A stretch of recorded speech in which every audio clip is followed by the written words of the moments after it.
Jake ഈ supreme കോടതിയിലേക്ക് സിദ്ദിഖ് ഇപ്പോൾ എത്തിയിരിക്കുകയാണ്. ഇനിയിപ്പോൾ ഓടിച്ചിട്ട് പിടിക്കേണ്ട കാര്യമില്ല. പോലീസിന് ഇനി യഥാർത്ഥത്തിൽ വിശ്രമിക്കാം. പക്ഷേ ഇതുവരെ അവിശ്രമം സിദ്ദിഖിനെ പിന്തുടരുകയായിരുന്നു അവർ എന്ന് പറയാൻ എന്തെങ്കിലും ന്യായം മുന്നിലുണ്ടോ?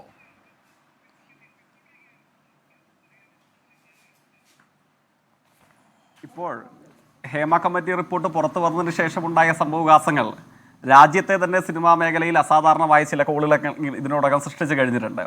നമ്മുടെ എല്ലാവരുടെയും ഓർമ്മയിൽ അതിൻ്റെ പശ്ചാത്തലമുണ്ട്. പക്ഷേ തുടർച്ചയിൽ അത്തരം ഘട്ടങ്ങളിലേക്ക് കടങ്ങൾ നമുക്കാവാം.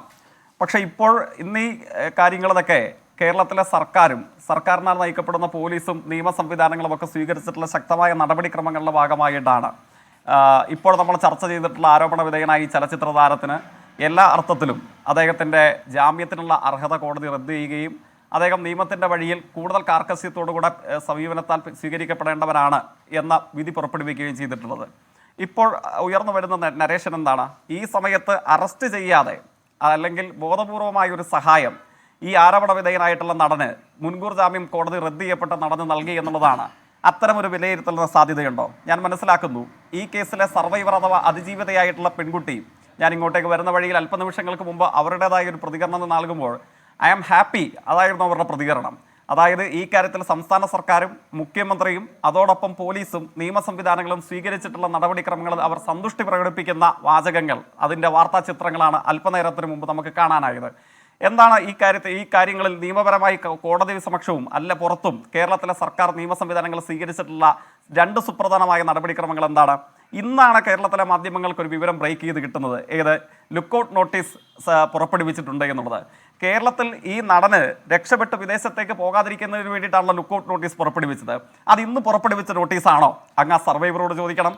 അല്ലെങ്കിൽ ഈ കാര്യങ്ങളുമായി ബന്ധപ്പെട്ട് കോടതിയിൽ ഹാജരായിട്ടുള്ള അങ്ങേക്ക് കൂടെ അറിയാവുന്ന നമ്മുടെ നാട്ടിലെ നിയമവിദഗ്ധർ, അഭിഭാഷക പണ്ഡിതന്മാരുണ്ടല്ലോ, അവരോട് ചോദിക്കണം. എന്തുകൊണ്ടാണ് ഈ നടൻ കോടതി സമക്ഷം ആൻറ്റിസിപ്പേറ്ററി ബെയിൽ മൂവ് ചെയ്ത ദിവസം തന്നെ കേരളത്തിലെ പോലീസ് എല്ലാ വിമാനത്താവളങ്ങളിലേക്കും ലുക്കൗട്ട് നോട്ടീസ് പുറപ്പെടുവിച്ചു? എന്തുകൊണ്ടാണ് ആൻറ്റിസിപ്പേറ്ററി ബെയിൽ സമർപ്പിച്ച ഘട്ടത്തിൽ തന്നെ ലുക്കൗട്ട് നോട്ടീസ് പുറപ്പെടുവിച്ചത്? വേണമെങ്കിൽ മുൻകൂർ ജാമ്യാപേക്ഷ കൊടുത്തിട്ട് അദ്ദേഹത്തിന് ഇവിടെ നിന്ന് മുങ്ങി രക്ഷപ്പെടാം. പക്ഷേ എന്താണ്, ആ ദിവസം തന്നെ അത്തരമൊരു അനുഭവം ഇല്ലാതാക്കുന്നു. ആൻറ്റിസിപ്പേറ്ററി ബെയിലിനായി കോടതി സമക്ഷം എത്തിയ ദിവസം തന്നെ ഈ നടൻ കേരളത്തിലെ ഒരു വിമാനത്താവളത്തിലൂടെയും പുറത്തേക്ക് പോകാൻ പാടില്ല എന്ന കർശനമായ തീരുമാനം കേരളത്തിലെ നീതിന്യായ വ്യവസ്ഥയും സർക്കാരും അതുമായി ബന്ധപ്പെട്ട വകുപ്പും സ്വീകരിക്കുന്നു. പിന്നീട് ഇന്നുണ്ടായ അനുഭവം എന്താണ്? സുപ്രീം കോടതിയിലേക്ക് പോകുമ്പോൾ സാധാരണഗതിയിൽ അഭിഭാഷക രംഗത്ത് അല്പം കൂടെ പ്രാവീണ്യവും പ്രാഗൽഭ്യമുള്ളവർക്ക് അറിയാവുന്ന കാര്യമാണ്. വേണമെങ്കിൽ ഇൻട്രീം ഓർഡർ നൽകാം. ഇൻട്രീം ഓർഡർ നൽകുന്നതിൽ നിന്നും വിലക്കിക്കൊണ്ട് ഇന്ന് കേരളത്തിലെ സർക്കാരും ഇതുമായി ബന്ധപ്പെട്ട വകുപ്പ് നടത്തിയത് എന്താണ്? അവർ കവൈറ്റ് ഫയൽ ചെയ്തു. കവൈറ്റ് ഫയൽ ചെയ്താൽ ഏകപക്ഷീയമായി ഒരു ഇൻട്രീം ബെയിൽ, ഒരു താൽക്കാലിക ജാമ്യം ഇദ്ദേഹത്തിന് നൽകുക അസാധ്യമാണ്. കവൈറ്റ് ഫയൽ ചെയ്തതിലൂടെ കേരളത്തിലെ അതിനുവേണ്ടി നിയോഗിച്ചിട്ടുള്ള അഭിഭാഷകനാരാണ്? സുപ്രീം കോടതിയിലെ ഏറ്റവും ഉന്നതമായ അഭിഭാഷകനാണ്. ഇനി ഇദ്ദേഹത്തിൻ്റെ വാദം കേൾക്കാൻ സുപ്രീം കോടതി തീരുമാനിക്കുമ്പോഴും കേരളം കവൈറ്റ് ഫയൽ ചെയ്തതിലൂടെ ഈ അതിജീവിതയുടെ പക്ഷത്ത് നിന്നുകൊണ്ട് കവൈറ്റ് ഫയൽ ചെയ്തതിലൂടെ without hearing the both sides, അതിജീവിതയുടെ വാദമുഖങ്ങൾ കേൾക്കാതെ ഏകപക്ഷീയമായ ഒരു ജാമ്യ ഉത്തരവും ഈ നടന് ലഭിക്കാൻ വേണ്ടി പോകുന്നില്ല. ഇതൊക്കെയാണ് സർക്കാർ സ്വീകരിച്ചിട്ടുള്ള നടപടിക്രമങ്ങൾ.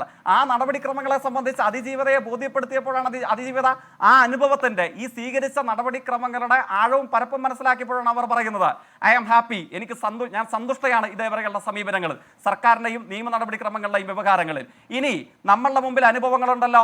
ഇതിനേക്കാൾ വലിയ ചലച്ചിത്ര താരം ഇതേപോലെ നടി ആക്രമിക്കപ്പെട്ട കേസിൽ പ്രതിയായല്ലോ. എത്ര ദിവസം ജയിലിൽ കിടക്കേണ്ടതായി വന്നു? അദ്ദേഹത്തിന്റെ കൂട്ടുപ്രതി 7.5 വർഷത്തിന് ശേഷമാണ്, അല്പ ദിവസങ്ങൾക്ക് പുറകിലാണ് ഇറങ്ങി പുറപ്പെട്ടു വന്നത്. ഞാൻ വന്നപ്പോൾ എനിക്ക് കോൺഗ്രസ് പ്രതിനിധിയുടെ പൂർണ്ണമായ വാദങ്ങൾ കേൾക്കാൻ കഴിഞ്ഞില്ല. അദ്ദേഹം സർക്കാരിന്റെ ഇത്തരം നീക്കങ്ങളെയും പോലീസിനെയും സംബന്ധിച്ച് വിമർശിക്കാനാണ് അദ്ദേഹം ശ്രമിച്ചതെന്നാണ് ഞാൻ മനസ്സിലാക്കുന്നത്. എന്തായിരുന്നു ഇവരുടെ അക്കാര്യത്തിലുള്ള സമീപനം? അവതാരകൻ എന്ന നിലയിൽ അങ്ങ് ഓർക്കുന്നില്ലേ? അങ്ങനെ നടി ആക്രമിക്കപ്പെട്ട കേസിൽ സർവരാലും വെറുക്കപ്പെട്ട ഒരു നടനെ ചുവപ്പ് പരവതാനി വിരിച്ച് അയാളോടൊപ്പം ഫോട്ടോ എടുത്ത് ആലുവ നഗരസഭയുടെ വാർഷികത്തിന് കെട്ടിപ്പിടിച്ച് ഉമ്മ വെച്ച് സ്വീകരണം കൊടുത്തവരാണ് കേരളത്തിലെ കോൺഗ്രസ്. ഇവരെന്തിനു വേണ്ടിയിട്ടാണ് വഴക്കുണ്ടാക്കുന്നത്? ഇനി ഇപ്പോഴത്തെ ആരോപണ വിധേയനായ നടനെ നമ്മൾ അറസ്റ്റ് ചെയ്ത് തൂക്കിയെടുത്ത് ജയിലിൽ ഇട്ടാലോ ഇവരെന്തിനു വേണ്ടി വെള്ളം വെക്കും? അദ്ദേഹം ഇറങ്ങി വരുമ്പോൾ ജയിലിൽ പോയി പരവതാനി വിരിക്കും. അദ്ദേഹത്തിന് പാർലമെന്റിൽ ആലപ്പുഴയിൽ മത്സരിക്കാൻ സീറ്റ് കൊടുക്കാമോ എന്ന് പരിശോധന നടത്തും. അദ്ദേഹത്തിന് നിയമസഭയിലും പാർലമെന്റിലും മത്സരിക്കാൻ ഏതൊക്കെ മണ്ഡലം സുരക്ഷിതമായി കൊടുക്കാമെന്ന് ആലോചന നടത്തും. ഇതൊക്കെ നടത്തിയിട്ടുള്ളവരല്ലേ ഇവർ? എന്താ ഇവർക്ക് അക്കാര്യത്തിലുള്ള സമീപനം? ആ കാര്യങ്ങളെ സംബന്ധിച്ച് കാസ്റ്റിംഗ് കൗച്ചും ഇതേപോലെയുള്ള കാര്യങ്ങളും വന്നത് ഇപ്പോൾ വന്നിട്ടുള്ള ഹേമ കമ്മിറ്റിക്ക് ശേഷമല്ലേ? കോൺഗ്രസിനുള്ളിൽ കാസ്റ്റിംഗ് കൗച്ച് ഉണ്ടെന്ന് വിളിച്ചു പറഞ്ഞില്ലേ AICC അംഗത്തെ? പറഞ്ഞ AICC അംഗത്തെ നിങ്ങൾ പുറത്താക്കിയവരല്ലേ? എന്നിട്ടാണ് നിങ്ങൾ വന്നിരുന്ന സ്ത്രീപക്ഷ സുരക്ഷയ്ക്കും സിനിമാ മേഖലയിലെ സത്യസന്ധതയ്ക്കും വേണ്ടി നിങ്ങൾ ശബ്ദം വെക്കുന്നത്. നിങ്ങളുടെ കാലയളവിൽ ഉണ്ടായ അനുഭവമല്ല കേരളത്തിലെ നീതിന്യായ വ്യവസ്ഥയിൽ നിന്നും പോലീസിംഗ് സംവിധാനത്തിൽ നിന്നും കേരളത്തിലെ ജനങ്ങൾക്ക് കിട്ടുന്നത്. മനസാക്ഷിയുടെ കോടതി എന്നല്ല പറയുന്നത്. കുറ്റകരമായ കാര്യങ്ങൾ നിർവഹിച്ചിട്ടുണ്ടെങ്കിൽ മസ്കറ്റ് ഹോട്ടലിൽ താമസിച്ച ദിവസം, അതിന്റെ ഡേറ്റ്, അതിന്റെ മറ്റു കാര്യങ്ങൾ, ഇതൊക്കെ കേരളത്തിലെ പ്രോസിക്യൂഷൻ ഇടതടവില്ലാതെ നല്ല കരുത്തോടുകൂടെ അവതരിപ്പിച്ചപ്പോഴാണ് മറ്റു പലർക്കും കിട്ടിയ ആന്റിസിപ്പേറ്ററി ബെയിൽ ഈ നടന് മാത്രം കിട്ടാതെ പോയത്.